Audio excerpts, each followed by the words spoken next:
अस्सलाम वालेकुम dear students. आज हमने केमिस्ट्री के अंदर जो नेक्स्ट टॉपिक पढ़ना होगा वो टॉपिक है आयोनिक बॉन्ड।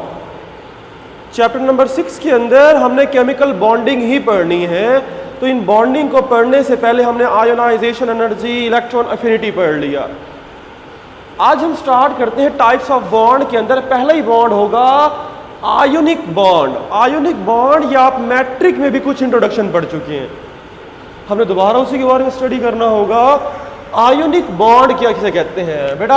आयोनिक बॉन्ड ऐसा बॉन्ड होता है जो बनता है फॉर बिटवीन आइंस। ऐसा बॉन्ड जो आइंस के दरमियान में बनेगा उसे कहेंगे आयोनिक बॉन्ड का। तो आइंस से लफ्ज लिया गया है आयोनिक का। आइंस कौन से होंगे बेटा? दो आइंस होंगे। एक आयन होगा पॉजिटिव और वो कंबाइन करेगा नेगेटिव के साथ।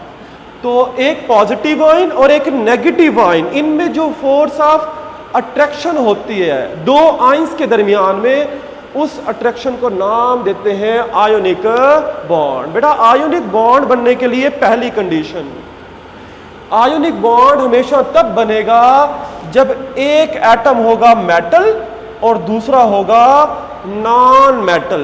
आयोनिक बॉन्ड मेटल और नॉन मेटल्स के दरमियान में बनता है। मेटल किसे कहते हैं बेटा? मेटल ऐसे एलिमेंट्स होते हैं जो इलेक्ट्रॉन को लूज करते हैं। जब कोई एटम इलेक्ट्रॉन को लूज करता है तो वो पॉजिटिव आयन बनाता है। पॉजिटिव आयन मतलब कि कैटायन बन जाएगा। मेटल इलेक्ट्रॉन को लूज करते हैं, जबकि नॉन मेटल इलेक्ट्रॉन को गेन करते हैं। और इलेक्ट्रॉन को गेन करने से चार्ज कौन सा आएगा? नेगेटिव चार्ज आएगा, मतलब कि एनायन बना देंगे। तो एक पॉजिटिव बन जाएगा इलेक्ट्रॉन लूज करके, वही इलेक्ट्रॉन नॉन मेटल गेन कर लेगा तो नेगेटिव बन जाएगा। पॉजिटिव नेगेटिव आपस में अट्रैक्शन शो करते हैं और बॉन्ड बनेगा आयोनिक बॉन्ड। तो एक मेटल जो पॉजिटिव बन जाएगा, एक नॉन मेटल जो नेगेटिव बन जाएगा। एग्जाम्पल हमारे पास, एग्जाम्पल से देखेंगे फिर इससे। अच्छा, एग्जाम्पल करने से पहले हम अब आयोनिक बॉन्ड की डेफिनेशन करें। बॉन्ड की डेफिनेशन क्या होगी? The bond form by the complete transfer of the electron from one atom to another. Ionic bond कब बनेगा? जब एक एटम इलेक्ट्रॉन को दे देगा और दूसरा इलेक्ट्रॉन को ले लेगा। Complete transfer of the electron is called ionic bond. इस डेफिनेशन को भी क्लियर करने के लिए एग्जाम्पल देखते हैं। बेटा जो एग्जाम्पल है वो एग्जाम्पल लिखी हुई है KCl, potassium chloride. Potassium chloride है। पोटाशियम क्लोराइड के अंदर दो एटम्स शामिल हैं, एक है पोटाशियम और दूसरा है क्लोराइड। बेटा इसमें जो पोटाशियम होता है, पोटाशियम जो है ये मेटल है, जबकि क्लोराइड जो है ये होता है नॉन मेटल। तो एक मेटल है और एक नॉन मेटल है। मेटल क्या करता है अब उसी के बारे में देखते हैं। बेटा पहले बात करते हैं KCl, पोटाशियम क्लोराइड कैसे बना।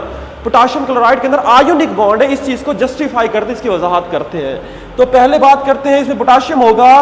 पोटाशियम बेटा पोटाशियम का एटॉमिक नंबर होता है 19। तो क्या बनेगा? पहले शेल के अंदर 2 इलेक्ट्रॉन, दूसरे में 8, तीसरे में भी 8 बन जाएंगे और आखिरी शेल के अंदर 1 इलेक्ट्रॉन होगा। पोटाशियम के आखिरी शेल में 1 इलेक्ट्रॉन होता है, तो इसकी टेंडेंसी क्या होगी? 1 इलेक्ट्रॉन लूज कर दे, या 1 इलेक्ट्रॉन लूज कर दे या साथ ले ले तो क्या करेगा?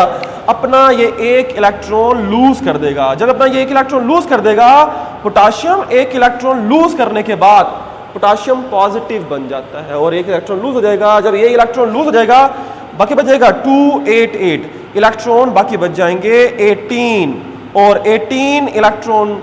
ये कन्फिग्रेशन किसकी होती है? 288 ये कन्फिग्रेशन होती है आर्गोन की। Argon is a noble gas. ये क्या होती है?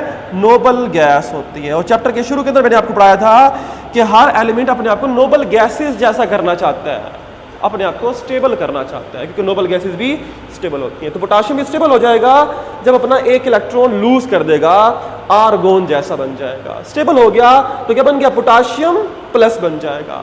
अब पोटाशियम में से इलेक्ट्रॉन निकालना है, तो ये क्या होगा, आयोनाइजेशन एनर्जी, इलेक्ट्रॉन एफिनिटी। बेटा इलेक्ट्रॉन निकालना है तो ये होगा ionisation energy, the amount of energy required to remove an electron. तो यहां पर पोटाशियम में से इलेक्ट्रॉन निकालने के लिए कितनी एनर्जी रिक्वायर्ड होगी, प्लस 419 किलो जूल पर मोल वैल्यू रिक्वायर्ड होगी। तो ये पोटाशियम आयन बन जाएगा पॉजिटिव, मतलब ये मेटल है, पॉजिटिव बन गया। इसके अपोजिट बात करते हैं क्लोरीन की, के साथ दूसरा क्लोरीन था। क्लोरीन का एटॉमिक नंबर होता है 17। पहले शेल में 2 इलेक्ट्रॉन होंगे, दूसरे में भी 8 और तीसरे में 7 इलेक्ट्रॉन होते हैं इसके पास। 7 इलेक्ट्रॉन है तो स्टेबल तो नहीं होगा, अपना ऑक्टेट कंप्लीट करता है। स्टेबल होने के लिए ऑक्टेट कंप्लीट करना होगा 8 इलेक्ट्रॉन। तो क्लोरीन क्या करता है, 7 इलेक्ट्रॉन है, 1 इलेक्ट्रॉन ले ले तो 8 पूरे हो जाएंगे। तो क्या करता है क्लोरीन, 1 इलेक्ट्रॉन ले लेता है। कौन सा इलेक्ट्रॉन, जो पोटाशियम ने लूज किया होगा। क्लोरीन 1 इलेक्ट्रॉन लेने के बाद क्लोरीन माइनस में कन्वर्ट हो जाएगा, माइनस चार्ज आएगा, क्योंकि इलेक्ट्रॉन ले लिए। इलेक्ट्रॉन नेगेटिव होते हैं तो इस पर नेगेटिव चार्ज डोमिनेट आ जाएगा, तो नेगेटिव बन जाएगा और अब इलेक्ट्रॉन हो जाएंगे 18।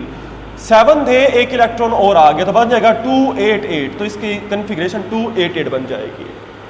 और 288 कन्फिग्रेशन किसकी होती है, argon. It mean noble gas जैसे बन जाएगा, स्टेबल हो जाएगा क्लोरीन भी, अपना ऑक्टेट कंप्लीट कर लेगा। तो यहां पर इलेक्ट्रॉन ऐड किया, इलेक्ट्रॉन की एडिशन इज इलेक्ट्रॉन एफिनिटी होती है। एनर्जी रिलीज होगी, तो साइन आएगा -349 किलो जूल पर मोल एनर्जी रिलीज होगी। अब हम क्लोरीन के अंदर इलेक्ट्रॉन को ऐड करते हैं, क्योंकि मोर इलेक्ट्रॉन नेगेटिव है, इलेक्ट्रॉन गेन कर सकता है। तो एक पॉजिटिव बन गया और एक नेगेटिव बन गया। पोटाशियम ने 1 इलेक्ट्रॉन लूज कर दिया और क्लोरीन ने 1 इलेक्ट्रॉन गेन कर लिया, वो इलेक्ट्रॉन। तो कंप्लीट ट्रांसफर द इलेक्ट्रॉन हो गया।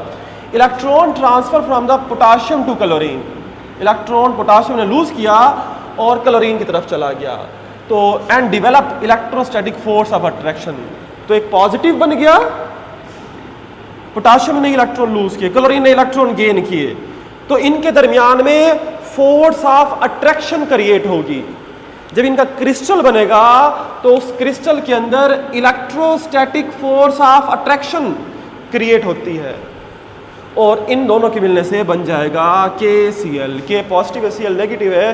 तो क्रिस्टल बनने के दौरान यहां से एनर्जी रिलीज होगी। इस एनर्जी को नाम देते हैं लैटिस एनर्जी। क्या नाम देते हैं इसे, लैटिस एनर्जी का नाम दिया जाता है। क्रिस्टल लैटिस बन जाएगा क्योंकि KCl क्रिस्टल्स की फॉर्म में होते हैं। चैप्टर नंबर 4 हमने पढ़ा था, ये आयोनिक कंपाउंड क्रिस्टल की फॉर्म में, और क्रिस्टल के बनने के दौरान बॉन्ड जब भी बनता है एनर्जी रिलीज होती है। तो लैटिस एनर्जी, कितनी एनर्जी रिलीज होगी, -690 किलो जूल पर मोल। बेटा माइनस का साइन शो करते कि एनर्जी रिलीज हो रही है, एक्सोथर्मिक रिएक्शन होगा। तो ये KCl की फॉर्मेशन होगी, आयोनिक बॉन्ड, आयन के दरमियान में बॉन्ड बन जाएगा। इसे मजीद समझने के लिए बेटा अगर आपको मजीद एग्जाम्पल देखनी है तो हमारे पास पीरियोडिक टेबल के अंदर जो ग्रुप 1 एलिमेंट्स हैं, lithium, sodium, potassium, rubidium, caesium, hydrogen को शामिल नहीं करना, वो मेटल और नॉन मेटल, वो नॉन मेटल है, पोजीशन की वजह से हमसे मेटल में रखा हुआ है। हम लिथियम से शुरू करोगे, lithium, sodium, potassium, rubidium, caesium, इन्हें हम शामिल करेंगे, हाइड्रोजन शामिल नहीं करते। हाइड्रोजन सिर्फ इसलिए ग्रुप 1 में रखा गया है कि उसका एटॉमिक नंबर 1 है। ग्रुप 1 एलिमेंट्स है, ये इलेक्ट्रॉन को लूज करते हैं। ये क्या होते हैं, ये मेटल्स हैं, ये इलेक्ट्रॉन लूज करते हैं, ये इलेक्ट्रॉन लूज कर सकते हैं। जबकि group 7 fluorine, chlorine, bromine, iodine good electron gainer है, ये इलेक्ट्रॉन गेन कर सकते हैं। तो ये क्या होंगे, नॉन मेटल। तो जब भी ग्रुप 1 एलिमेंट्स ग्रुप 7 से मिलता है तो आयोनिक बॉन्ड ही बनेगा। ग्रुप 1 वाले इलेक्ट्रॉन को लूज कर देंगे, पॉजिटिव बन जाएंगे, ये गेन कर लेंगे, नेगेटिव बन जाएंगे। द पॉजिटिव और नेगेटिव, मेटल और नॉन मेटल, तो आयोनिक बॉन्ड बन सकता है इनके दरमियान में। तो हमने यहीं से तो एग्जांपल लिया, अभी हमने एग्जांपल ली थी, यहाँ से पोटाशियम लिया और यहाँ से क्लोरीन लिया। आप चेंज कर सकते हो, सोडियम ले लो, क्लोरीन, सोडियम क्लोराइड बन जाएगा। तो तमाम, या सोडियम फ्लोराइड ले लो, ये तमाम आयोनिक कंपाउंड ही होंगे। जब एक लूज करेगा और दूसरा गेन करेगा, complete transfer of the electron होगा। इसके अलावा हम कुछ और एग्जाम्पल देखें, तो बेटा कुछ और एग्जांपल देखें। ग्रुप 1 और 7 के अलावा ग्रुप 2 एलिमेंट्स भी हो सकते हैं। देखो कि कैल्शियम की बात करते हैं, कैल्शियम एटॉमिक नंबर 20 होता है, 20 इलेक्ट्रॉन है, पहले शेल में 2, दूसरे में 8, तीसरे में भी 8, और आखिर में 2 इलेक्ट्रॉन है। ये क्या करता है, कैल्शियम अपने 2 इलेक्ट्रॉन लूज करके +2 बना देगा और 288 आर्गोन जैसा स्टेबल हो जाता है। ठीक है, आर्गोन जैसे आखिर शेल में 2 इलेक्ट्रॉन है, स्टेबल होने के लिए 8 इलेक्ट्रॉन पूरे करने, या तो 6 इलेक्ट्रॉन कहीं से ले ले या 2 दे दे, 2 दिन आसान होगा इसके लिए। तो आर्गोन कैल्शियम प्लस। इसी तरह एल्यूमिनियम ग्रुप 3 से हमारे पास जो होगा, इसके एटॉमिक नंबर होता है 13, तो क्या करेगा 283 इलेक्ट्रॉन होते हैं। इसके आउटर मोस्ट शेल एल्यूमिनियम के आखिरी शेल के अंदर 3 इलेक्ट्रॉन है। 8 इलेक्ट्रॉन पूरे करने के लिए क्या करना पड़ेगा, 3 है, या तो 5 इलेक्ट्रॉन कहीं से ले ले या 3 इलेक्ट्रॉन दे दे। 3 इलेक्ट्रॉन देना आसान है इसके लिए, तो एल्यूमिनियम 3 इलेक्ट्रॉन लूज करने के बाद +3 बन जाएगा और 28 इनर शेल वैसे ही कंप्लीट होता है, तो ये नियोन जैसा बन जाएगा, नोबल गैस। ये हो गए पॉजिटिव। और यहां पर ये है मेटल्स, ये क्या लिए मैंने, इलेक्ट्रॉन लूज कर रहे हैं ना, ये होंगे मेटल्स। यहां पर लेते हैं नॉन मेटल, जैसे ऑक्सीजन है, ऑक्सीजन का एटॉमिक नंबर 8 होता है, इसके आखिरी शेल में 6 इलेक्ट्रॉन है। 8 इलेक्ट्रॉन पूरे करने के लिए 2 पॉसिबिलिटीज है, 6 इलेक्ट्रॉन है, 2 ले ले 8 पूरे हो जाएंगे, या 6 इलेक्ट्रॉन दे दे, 2 लेना आसान होगा बजाय 6 देने के, तो 2 इलेक्ट्रॉन गेन करेगा और O -2 बन जाएगा, 8 नियोन जैसा स्टेबल हो जाएगा। इसी तरह सल्फर 16 होते हैं, आखिरी शेल में 6 होते हैं, 6 ये 2 इलेक्ट्रॉन गेन करेगा, -2 बन जाएगा। ये तो आप बना लोगे, अब इन्हें आपस में कंबाइन करना है। कंबाइन कैसे करेंगे बेटा, मैं यहां पर एग्जांपल लेता हूं एल्यूमिनियम की, यानी एक मेटल और एक यहां से नॉन मेटल को मिला दो तो आयोनिक बॉन्ड बन जाएगा। किस तरह, अभी मैंने लिखा वहां पर एल्यूमिनियम, एल्यूमिनियम 3 इलेक्ट्रॉन लूज करके Al+3 बनाता है। जब वो किसी नॉन मेटल से मिलेगा, चले ऑक्सीजन से मिला देते हैं, ऑक्सीजन 2 इलेक्ट्रॉन गेन करके -2 बनाता है, तो एक पॉजिटिव आयन है और एक नेगेटिव आयन है। तो जब ये दोनों कंबाइन करेंगे तो इनके कंबाइन कर जाने से आयोनिक बॉन्ड बनेगा। वैलेंसी क्रॉस में आ जाएगी, एल्यूमिनियम की वैलेंसी आ जाएगी ऑक्सीजन के नीचे, ऑक्सीजन की वैलेंसी आ जाएगी एल्यूमिनियम के नीचे, तो रिजल्टेंटली प्रोडक्ट क्या बन जाएगा, पॉजिटिव नेगेटिव है, इट मीन ये दरमियान में बॉन्ड बनेगा, ALO बन जाएगा। ऑक्सीजन 2 था तो एल्यूमिनियम के नीचे 2 आ जाएगा, एल्यूमिनियम 3 था तो ऑक्सीजन के नीचे 3 आ जाएगा, तो Al2O3 बन जाएगा।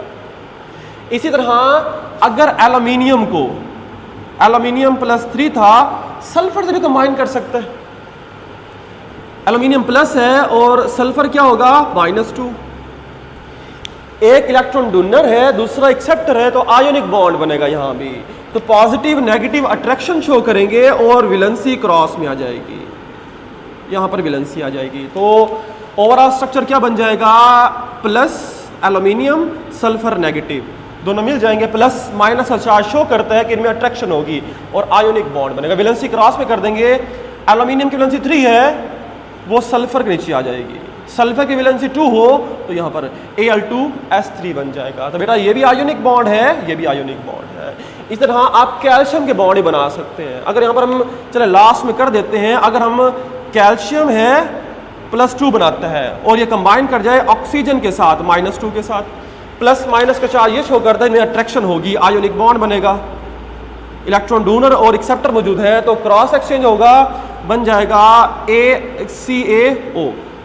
वैलेंसी क्रॉस में कर दोगे, कैल्शियम की वैलेंसी 2 है तो 2 यहाँ पर ऑक्सीजन के नीचे, और ऑक्सीजन की वैलेंसी भी 2 है तो वो कैल्शियम के नीचे, Ca2O2। और बेटा जब वैलेंसी सेम हो तो आपस में कैंसिल हो जाती है, तो यहाँ पर दोनों 2 से 2 क्या हो जाएगा, कैंसिल। हम लिखते हैं जस्ट CaO, कैल्शियम ऑक्साइड लिखेंगे। ये हमारे पास आयोनिक कंपाउंड की मजीद एग्जाम्पल थी जो हमने भी शॉर्ट फॉर्म में की।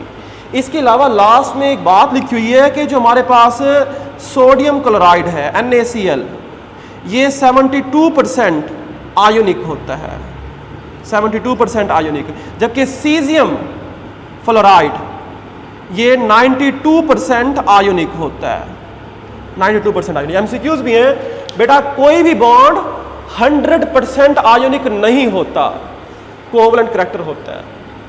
कोई भी बॉन्ड 100% आयोनिक नहीं है, जैसे सोडियम है क्लोरीन से जुड़ा हुआ है तो ये 72% आयोनिक है, बाकी कैरेक्टरिस्टिक कोवलेंट है। कोई भी बॉन्ड 100% आयोनिक तब होगा जब 2 एटम्स में से एक एटम की इलेक्ट्रॉन नेगेटिविटी 0 हो, मतलब वो इलेक्ट्रॉन को अट्रैक्ट ना कर रहा हो, और ऐसा कोई भी एटम नहीं है। हर एटम की कुछ ना कुछ इलेक्ट्रॉन नेगेटिविटी होती है। तो यहां पर भी ऐसा होगा, सोडियम क्लोराइड होना तो ये चाहिए था ना कि सोडियम ने इलेक्ट्रॉन लूज किए और इलेक्ट्रॉन चले जाए क्लोरीन की तरफ, लेकिन उसके बावजूद सोडियम के अंदर भी न्यूक्लियस मौजूद है, वो कुछ हद तक इलेक्ट्रॉन को अट्रैक्ट कर रहा होगा, जिसकी वजह से ये 100% आयोनिक करैक्टर शो नहीं करता। तो 100% आयोनिक करैक्टर तब शो होगा जब एटम की इलेक्ट्रॉन नेगेटिविटी, इलेक्ट्रॉन को अट्रैक्ट करने की पावर 0 हो, और ऐसा कोई एटम मौजूद नहीं है। जब एटम नहीं है तो कोई भी बॉन्ड 100% आयोनिक नहीं होता। सीजियम फ्लोराइड मैक्सिमम है 92%, क्योंकि सीजियम बहुत कम इलेक्ट्रॉन को अट्रैक्ट करता है। तो बेटे टॉपिक करेंगे, इसकी एग्जांपल के जरिए एक्सप्लेन करें। अल्लाह हाफिज़।